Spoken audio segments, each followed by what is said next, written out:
Por que você acha que Joe Sterick morreu? Você viu o comentário do cardiologista? Eu vi várias coisas. O cardiologista, o Dr. Alexandre, ele fez um comentário muito interessante, cara. Por quê? Porque, pelo comentário dele, ele disse que ele tirou praticamente a possibilidade de ser abuso de hormônios e esteroides. Por conta de uma série de análises clínicas. Nós estamos falando do cara que é especialidade médica, né? Sim, sim. Agora, não dá para tirar toda a responsabilidade do esteroide por duas coisas. Tem duas coisas que são comuns do fisiculturismo e que contribuem para ter algum tipo de acidente vascular. Trombose? Aumento de Não, hematocrito? não necessariamente, mas eu estou falando de hipertensão, Hipertensão. porque o Ele comentou sobre aneurisma, hipertensão. o que causou o aneurisma foi hipertensão, né? E outra coisa é a fragilidade vascular, a rigidez arterial, que é provocada pelo desbalanço entre endogênio e estrogênio, que é muito comum em quem quer ficar seco o ano inteiro. Ou seja, suprime estrogênio. Fica no letrozol, no anastrozol o ano inteiro. Isso é normal. Então, só para você ter uma ideia, né? A rigidez arterial da mulher na menopausa, em 2 anos, triplica. 2 anos que a mulher fica sem estrogênio, a artéria dela já fica super rígida. Caramba. Então, você imagina num cara que está zerado de estrogênio, ou que está muito Por baixo, 3 anos. e está com 3.000 de texto. Então, você está fazendo... Porque o endotélio tem músculo, né? Então, você está fazendo hipertrofia do endotélio, né? Da artéria, e você não está tendo a contrapartida do estradiol que vai manter a complacência e a elasticidade dele. Então, ele fica extremamente rígido. E quando ele fica rígido, qual que é o problema? Você aumenta a velocidade de fluxo. Porque é a mesma coisa quando você quer que um rio corra mais rápido, você concreta o leito do rio, né? E aí a água corre mais rápido. Então, o que acontece é, o cara com a artéria rígida, esse aumento do fluxo causa um cisalhamento maior da parede arterial e que vai lesionando ela. Então, tudo isso contribui. Agora, o acidente em si, né, mais provável que tenha sido causado por algum vasoconstritor, alguma coisa que aumentou a pressão arterial pontualmente. Que aí entra termogênico, aí entra estimulantes, Foi o que esse eu falei. tipo de coisa. Eu falei que pela pouca idade dele, só se ele tivesse uma predisposição genética muito grande para ter esses colaterais de, por exemplo, na questão da parede do vaso sanguíneo, na questão da hipertensão, ao menos que ele seja uma pessoa que tenha propensão à hipertensão, né? Mas é muito bom, Cami, que você disse, sabe por quê?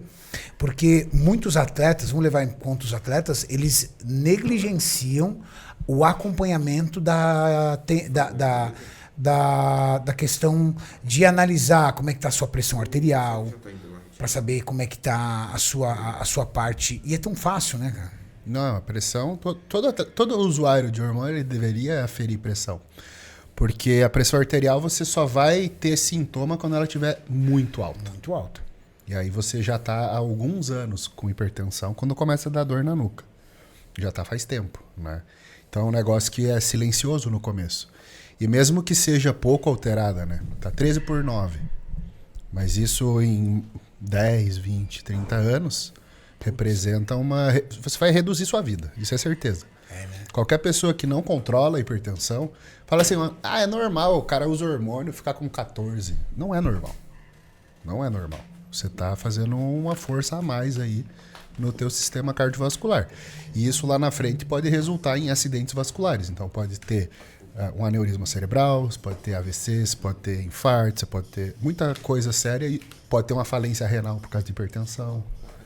E rim não tem volta, né? Perdeu. Perdeu. Agora, interessante porque numa situação como essa, muitas vezes a pessoa negligencia a questão da pressão arterial e negligencia ainda mais a questão de tomar medicamento. Ele é resistente a isso. Eu não vou tomar remédio para pressão. Tal. Com medo de tomar remédio para pressão ou com medo de ficar dependendo daquele remédio para pressão, sendo que com essa medicação ele poderia amenizar todos os impactos negativos de uma alteração de pressão, não é verdade? Com certeza. Primeiro, o cara tem que ter noção, né? Se eu vou continuar fazendo a agressão, se eu vou continuar tendo sobrepeso, é um problema de atleta. Por mais que seja músculo, é sobrepeso. Então, o cara que tem aí 100 quilos, mesmo que seja de músculo, ele já está causando uma sobrecarga cardíaca. Aí você pega um cara desse que tem preguiça de fazer cardio. Eu não gosto de cardio. Bom, peraí. Então você já está pesando na balança mais ainda. Então você já tem um VO2 ruim. É engraçado, porque quando você pede, graças aos cardiologistas aí, né, a gente começou a investigar essas coisas. Então Sim. você vai pedir pro cara fazer uma ergospirometria na esteira com a máscara. Quem treina, você espera que seja melhor do que um sedentário. Né? Tem um preparo melhor do que um sedentário. Então a expectativa no exame é que ele bata lá 120% do normal de VO2. Aí você pega um cara que treina 7 vezes por semana, faz dieta, barabá, e o cara tem um coração que é 80% de um sedentário. Você fala, porra, alguma coisa está muito errada aí. Né? E geralmente é por causa disso. É um cara que não faz cardio, tem sobrepeso, mesmo que seja de músculo, e uma hipertensão arterial junto.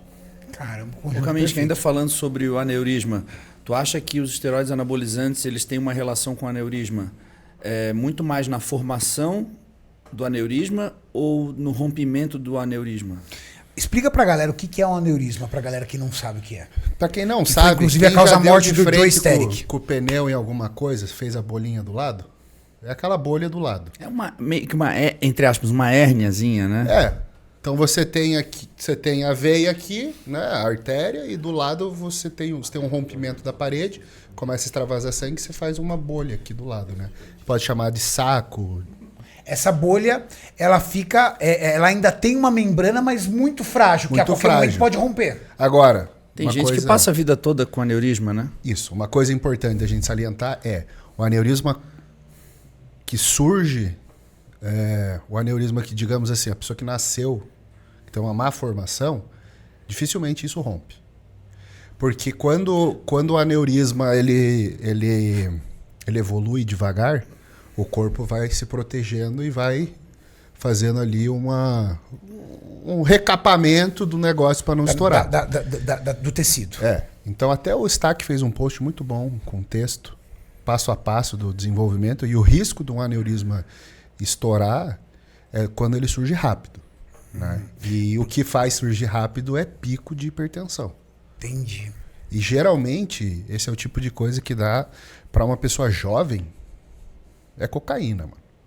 Você chega no hospital, você vai ver pessoas que estão tendo doenças cardiovasculares comuns de acontecer depois dos 70. O cara ter isso antes do 30 é estimulante. É droga de festa. Pode ser o uso de clenbuterol, pode ser o uso de qualquer desses, porque todo estimulante ele é vasoconstritor. T3, T4. Isso. E Acelera muito a frequência cardíaca. acelera a frequência cardíaca, a força que o coração bate, né? Então fica aquele bum, bum, bum, que o cara sente o peito. E ainda por cima a hipertensão. Então você combina tudo isso, né? Só que para mim a contribuição do esteroide, ela vem mais dessa questão da rigidez arterial. Porque isso facilita com que o vaso rompa e cause o aneurisma. Então, e a rigidez arterial vem de um estradiol baixo. Estradiol baixo é complicado, cara, né? Como é que pode, né? É complicado porque eu vejo na preparação da maioria dos atletas eles fazendo administração às cegas, né? Às cegas, totalmente. Às cegas. Cegas. Protocolo engessado. 1 miligrama de anastrozol por dia. Ou o cara usa letrozol 3 vezes por semana. Ou o cara, uma vez, baixou a ginecomastia dele com aquilo, ele gostou, ele usa hexamestano. E protocolo engessado, sem ter noção como é que tá o estradiol dele, como é que tá... Vou contar uma história bem de marombeiro, deve ter bastante marombeiro assistindo a gente, eles adoram história de marombeiro. Eu tinha que escrever um livro sobre histórias de marombeiro. Eu já vi atletas, americanos, tá? Americanos, diluindo o anastrozol, moendo a cápsula, colocando base transdérmica que se compra na farmácia, fazendo tipo um gelzinho e passando na ginecomastia. Caramba! Acreditando que a ação local faria com que ele atuasse apenas na glândula. Lá na Europa, para ginecomastia, existe creme de DHT, Caramba! que é usado para isso. Então você aumenta a local. Você joga o DHT ali para tentar fazer uma contrapartida com o estrogênio. E eu já vi uma outra também curiosa de contar, não estou dizendo que eu fiz, tá? O pessoal usando L-carnitina injetável dentro da ginecomastia. Tipo, no intuito de, queimar a ginecomastia. Olha, L-carnitina eu nunca vi. Mas eu já vi corticoide injetável. No bico da teta. Que você reduz a inflamação, né? Pra reduzir a inflamação. Assim, tipo, na semana da competição. Geralmente, até uma dica aí pro cara que tem gineco, não tem grana pra arrancar fora, o pessoal também costuma fazer gelo, né? Isso no backstage. Põe ali o gelo para desinflamar pelo frio, pela vasoconstrição. Eu fiz gelo no campeonato 2016.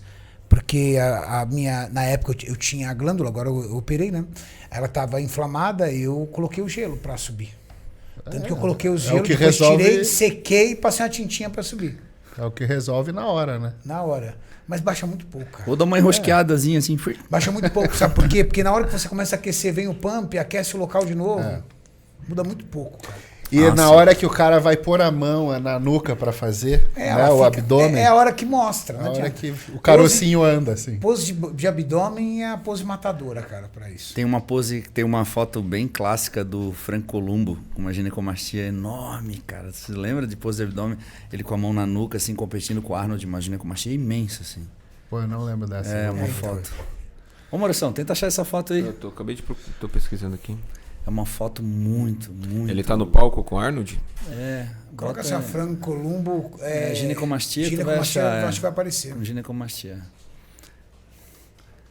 Mas engraçado que a gente foi do aneurisma pra ginecomastia rápido. Isso aqui? A do Coleman também. É que aí ele tá fazendo mais musculoso, mas também apareceu.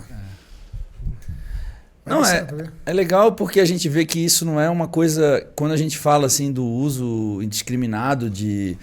O Franco Columbo versus Arnold e ginecomastia. A gente às vezes relaciona isso com pessoas que, né, marombeiro, pessoal amador, mas a gente vê que no profissional também existe muito isso. Sabe? Tem. Existe. É que hoje no profissional a coisa já é um pouco melhor, pelo menos pelos principais atletas do profissional, porque geralmente eles têm amparo médico, né? E o médico já vai olhando. Mas vou falar que o suporte gringo é ruim pra caralho. Não, gringo é ruim. Nossa, mano, é muito ruim. Suporte gringo. Eu pego uns protocolos aí de atleta, peguei um atleta esses tempos aí da Espanha. Então ele me mandou um protocolo que eu não acreditei, cara. Protocolo O cara de tava saúde. de saúde. Eu tava com Protocolo de 70 uso, miligramas de tamoxifeno por dia. 70. Cara, isso aí causa trombose. Isso faz trombose, tá ligado? Porque o tamoxifeno e o haloxifeno e o clomifeno, eles são SERMs do sentido que eles são estrógeno. Na mama é antagonista. Em outros tecidos é agonista. Ele atua como se fosse um estrógeno. Então, assim, para a parte óssea é legal, porque aumenta a mineralização óssea. Para a parte de cartilagem, de tendão é legal. Para essas coisas, o fato de ser estrógeno é legal. Pro HDL é legal. Às vezes você coloca um tamox para subir HDL. Agora, o estradiol, ele causa trombose também, né? Então, quando você usa um SERMs em dose alta, não é raro o tamoxifeno ou até clomifeno. O tamox é mais comum, clomifeno menos. Causar uma trombose. Aí eu olhei aqui e falei, cara... Meu Deus. Aí, por exemplo, aí o cara tava usando o telmisartana. A dose da Telmi é 40 ou 80. O cara tava usando 560. Eu não sei onde é que os caras leem essa porra e inventam. Porque assim, fica perto da dose que tá na farmácia, né? Não é, o risco é menor. Se na farmácia vende o de 40, por que você tá com 560? Nossa senhora, cara. Fora a grana, né? Que, porra, 70 de tamox por dia vai uma grana. Ô, tamox em é euro, caro. mano. Em euro. Tamox No é Valdex, lá não tem manipulado. Lá é no Valdex mesmo. É, pô. Nossa senhora, cara. Então, só que o cara tá gastando do protocolo protetor que tá fudendo ele, dá pra gastar em gelo. Nossa. Que absurdo, né, cara? Que doideira.